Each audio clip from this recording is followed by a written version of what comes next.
Ya, dalam sepekan terakhir, lonjakan kasus aktif positif COVID-19 di sejumlah daerah meningkat drastis. Di Jakarta, tingkat ketersediaan rumah sakit kian mengkhawatirkan. Bahkan tingkat keterisian RSDC Wisma Atlet hanya tersisa 19%. Berdasarkan data Rumah Sakit Darurat COVID-19 Wisma Atlet Kemayoran, pada Minggu 13 Juni 2021, tingkat keterisian ranjang atau bed occupancy rate Wisma Atlet mencapai 80,68%. Data ini merupakan jumlah dari seluruh ranjang yang tersedia di 4 tower RSDC Wisma Atlet. Itu artinya kapasitas ranjang di Wisma Atlet Kemayoran tersisa 1.100 ranjang dari total keseluruhan daya tampung pasien yang mencapai 5.000 orang. Sementara itu, Satgas COVID-19 DKI Jakarta menemukan banyak permukiman di DKI Jakarta yang menjadi klaster penularan COVID-19. Dalam sepekan terakhir di Jakarta, penemuan kasus aktif COVID-19 sempat menyentuh angka 500 kasus per hari. Tingginya jumlah kasus aktif membuat DKI Jakarta mengaktifkan kembali 44 hotel dan penginapan sebagai fasilitas isolasi. Saat ini tercatat 3.673 orang menjalani isolasi di fasilitas kesehatan. Pemprov DKI Jakarta menyebut, lonjakan kasus pekan ini dalam situasi genting karena dikhawatirkan terjadi lonjakan signifikan, sama seperti tahun lalu. Jika terjadi peningkatan, pemerintah berencana menarik rem darurat dan memperketat PPKM skala mikro. Baik, untuk membahas lebih lanjut bagaimana mewaspadai lonjakan kasus positif COVID-19 mengingat keterisian rumah sakit semakin minim saat ini. Kita akan berbincang bersama dengan Mas Dalina Pane selaku Kepala Bidang Pengembangan Profesi Perhimpunan Ahli Epidemiolog Indonesia. Selamat pagi Bu Mas Dalina, Assalamualaikum. Selamat pagi, Mas Imam. Waalaikumsalam warahmatullahi wabarakatuh. Baik, sehat-sehat selalu ya Bu ya. Ini boleh digambarkan Bu bagaimana saat ini kondisi pandemi di Indonesia karena di Jakarta saja sudah terlihat bagaimana ketersediaan fasilitasnya sudah mulai minim ya Bu ya karena banyaknya pasien COVID-19. Mungkin boleh digambarkan di tanah air tuh bagaimana sih Bu kondisi COVID kita Bu? Ya, jadi sebenarnya peningkatan COVID ini sudah berlangsung 9 minggu. Jadi bukan baru 1-2 minggu ini saja peningkatan COVID-19, peningkatan kasus konfirmasi COVID-19 ini. Sudah berlangsung 9 minggu, sejak minggu kedua April 2021. Dan peningkatannya itu mengikuti deret hitung ya. Kita pernah di 3.800, 4.000, 5.000 dan saat ini sudah mengarah ke 9.000. Itu menunjukkan bahwa ada sesuatu yang gagal kita lakukan dalam mengendalikan COVID-19 ini. Jadi saya kira kita harus mengevaluasi kembali teknik-teknik pengendalian yang saat ini dilakukan oleh pemerintah.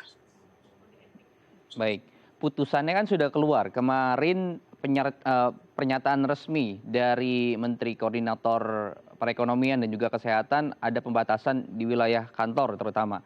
Misal di kantor 75% untuk yang wilayahnya zona merah dan 50% untuk yang zona kuning dan turun lagi gitu. Untuk wilayah-wilayah juga sama gitu. Ada PPKM mikro yang diterapkan di daerah yang zonanya merah. Bahkan untuk kegiatan tatap muka ya yang sudah memulai kegiatan belajar tatap muka itu harus dihilangkan ketika zonanya berubah jadi merah. Ini juga harus dirubah polanya menurut Bu Mas Dalina. Ya, sebenarnya di tahun 2021 ini ada 2 kebijakan pemerintah yang wajib kita evaluasi. Yang pertama terkait dengan surat edaran dari Satgas yang menyatakan bahwa kasus-kasus pelaku perjalanan luar negeri itu dikarantina selama 5 hari.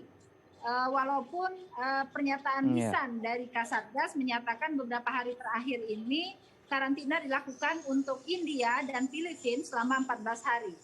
Karantina dalam interim global WHO masih tetap harus dilakukan 14 hari. Jadi bahkan beberapa negara itu ban atau melakukan restriksi, bahkan tidak membolehkan warga negara India atau yang transit di India untuk masuk ke negaranya. Setidaknya 3 negara kita kenali melakukan ban terhadap India, yaitu Amerika Serikat, Inggris, dan Singapura. Jadi sementara kita membuka ruang bagi masuknya Ya, pelaku ya. perjalanan dari luar negeri tanpa karantina yang baik. Ini yang menyebabkan mutasi-mutasi virus baru itu masuk ke Indonesia. 4 dari 6 mutasi virus itu sudah terjadi di Indonesia dan sebagian sudah mengalami transmisi lokal. Apa itu maksudnya? Maksudnya ada orang-orang di Indonesia yang hasil genome sequencing-nya ternyata memiliki mutasi dari luar, tetapi tidak pernah ada histori jalan ke luar negeri. Kemudian yang kedua, Permenkes 4616 itu juga harus dievaluasi. Di situ disebutkan karantina hanya 5 hari, testing dilakukan di hari pertama dan hari kelima. Itu salah secara epidemiologi. Testing harusnya dilakukan pada hari kelima atau pada saat seseorang memiliki gejala atau kita menyebutnya suspek. Jadi yang harus di testing adalah suspek, dan itu kalau dia tidak memiliki gejala, bukan suspek, kontak erat, itu harus dilakukan pada hari kelima. Selanjutnya karantina dilakukan setidaknya 7-10 hari. WHO masih menetapkan 14 hari untuk karantina, dan kita terlalu berani menetapkan karantina 5 hari walaupun dia sudah di testing. Saya kira itu yang harus kita evaluasi. Oke, baik. Mungkin masyarakat agak sedikit awam dengan istilah-istilah tadi ya, varian-varian yang saat ini baru. Kita membaginya menjadi alfa dan juga delta. Alfa yang dari Inggris, kemudian delta yang saat ini banyak ditemukan, salah satunya di Kudus, Jawa Tengah. Ada sekian kasus di sana, ada puluhan kasus di sana. Apa yang bisa masyarakat lakukan, Bu? Bagaimana prokesnya? Apakah sama saja dengan varian yang awal atau justru ada tambahan-tambahan yang perlu kita ketahui terkait untuk memutus rantai penyebarannya tadi? Ya, apapun jenis variannya, sebenarnya intervensi yang dilakukan itu sama. Yang pertama adalah containment atau karantina dan isolasi yang sistematis. Jadi kasus yang terkonfirmasi diisolasi, kasus yang kontak erat atau pelaku perjalanan itu dikarantina. Untuk masyarakat yang masih sehat, ya, kalau dia tidak memiliki gejala, maka 3M ditambah dengan tidak keluar rumah itu tetap harus kita kedepankan. Tetap menggunakan masker, tetap menjaga jarak, dan tetap mencuci tangan. Serta kalau tidak benar-benar penting, tidak usah keluar rumah.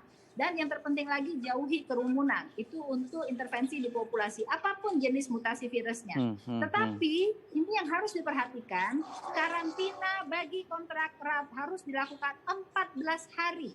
Atau kalau dia dites setidaknya 7-10 hari. Jangan 5 hari, itu berbahaya. Ini yang sekarang ini kita lakukan, dan hari ini itu aturan tersebut, regulasi tersebut baru dikeluarkan 3 bulan terakhir, dan hari ini kita menuai hasilnya.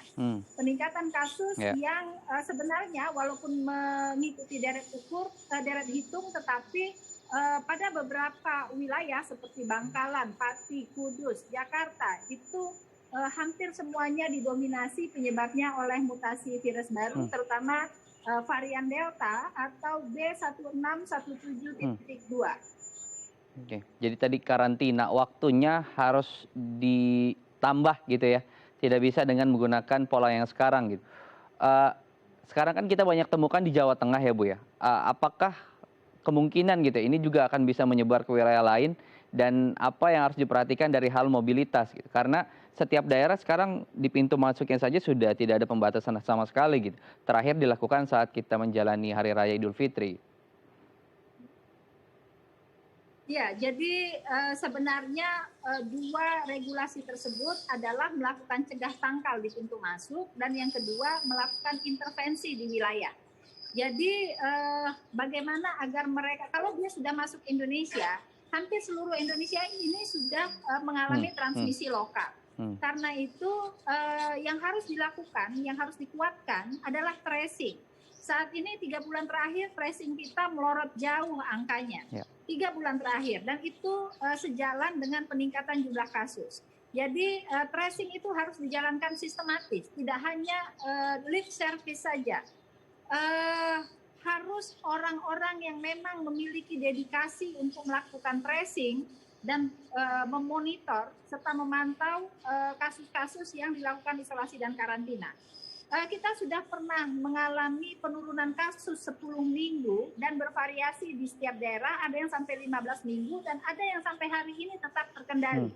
Pada saat itu tracing kita sangat kuat sekali, mulai November sampai dengan Maret 2021. Tapi setelah itu tracing kita susah sekali untuk kita nilai kualitasnya. Jadi yang harus dilakukan pemerintah adalah memperkuat tracing, kemudian testing yang selektif, kemudian imunisasi atau vaksinasi juga harus dipercepat, dan yang terakhir treatment itu harus tetap dilakukan. Terkait dengan Wisma Atlet, sebenarnya untuk kasus-kasus konfirmasi yang tanpa gejala atau gejala ringan itu cukup melakukan isolasi di rumah. Sehingga tempat tidur di Wisma Atlet itu bisa digunakan untuk mereka-mereka yang memiliki kasus ke arah sedang ataupun ringan tapi mengarah ke sedang. Kalau kasus-kasus tanpa gejala kita semua dorong ke rumah sakit Wisma Atlet, itu yang terjadi, tempat tidurnya tidak bertambah sehingga saat ini banyak tower harus dibuka kembali. Jadi sekarang satu kamar itu isi 3, Bu. Tadinya 2 gitu. Dan tidak menutup kemungkinan nanti kemudian untuk satu kamar bisa terisi 4 seperti sebelumnya. Kita harus jeda dulu ya, Bu Mardalina. Nanti kita akan bahas lagi. Saya ingin Ibu menjelaskan bagaimana kemudian perbandingannya. Karena sekarang sudah banyak divaksin.